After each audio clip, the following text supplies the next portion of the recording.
Are you ready for a snack break? Afternoon Snack is the cure-all to your dreaded afternoon slump. Join me, LK, an avid snacker and armchair history and culture buff, uniquely qualified to provide you with that brief distraction you didn't know you needed. Honestly, is snacking even good for you anymore?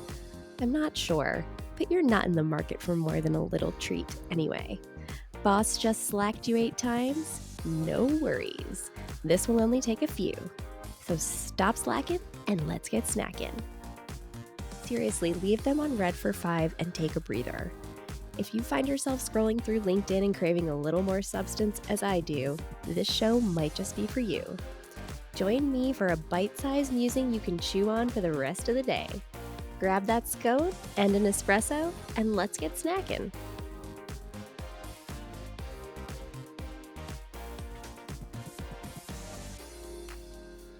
Welcome back, my snackers! Do you ever feel like you're just trying to get through the day without letting everything and everyone set you off? Oof, I know I do. Well, today we're exploring the origins of 2 classic phrases that mean keep calm and carry on, keep your powder dry, and don't fire until you see the whites of their eyes. Let's start with keep your powder dry. This is a saying that actually dates back to the English Civil War in the 1640s between the Roundheads led by Oliver Cromwell and the Cavaliers loyal to King Charles I. So Cromwell was known for his military prowess, and he led the Roundheads to triumphant victory over the king's forces at the Battle of Edgehill in 1642. And legend has it that before the fighting began, Cromwell gave his troops a rousing speech saying, "Put your trust in God, boys, but mind to keep your powder dry." Now, he wasn't talking about baby powder here, obviously. Powder back then used to mean gunpowder, right, for their muskets. Wet gunpowder won't ignite, rendering the guns useless. So Cromwell was telling his men to basically keep their gunpowder dry and their weapons ready for when the time came to fight.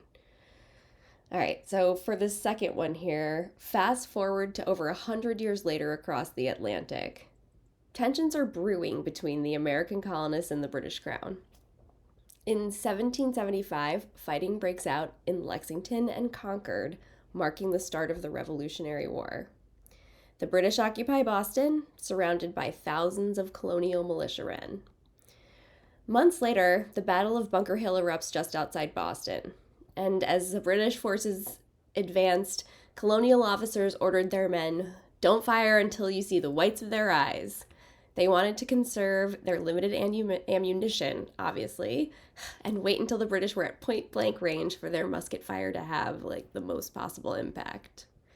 Now, both of these phrases are connected in my mind because they combine practical military advice with this stoic discipline and composure. They both kind of perfectly capture that moment of maintaining your cool and saving your energy for the right moment, right? Now, this stoic composure under fire was also interestingly captured again in the 1945 Hollywood movie Keep Your Powder Dry, starring Lana Turner. And this movie follows 3 different women who joined the Women's Army Corps during World War II. Movie taglines included, "Gals in uniform, in action, in love. They're strictly GI. 3 women in a man's world," and the story of 3 battling beauties. On that note, I think that's plenty of snacking for one day. If you like what you heard, please share your feedback with me, because this podcast is in beta and won't be launched without your support and input. Thanks for hanging with me, snackers. See you next week.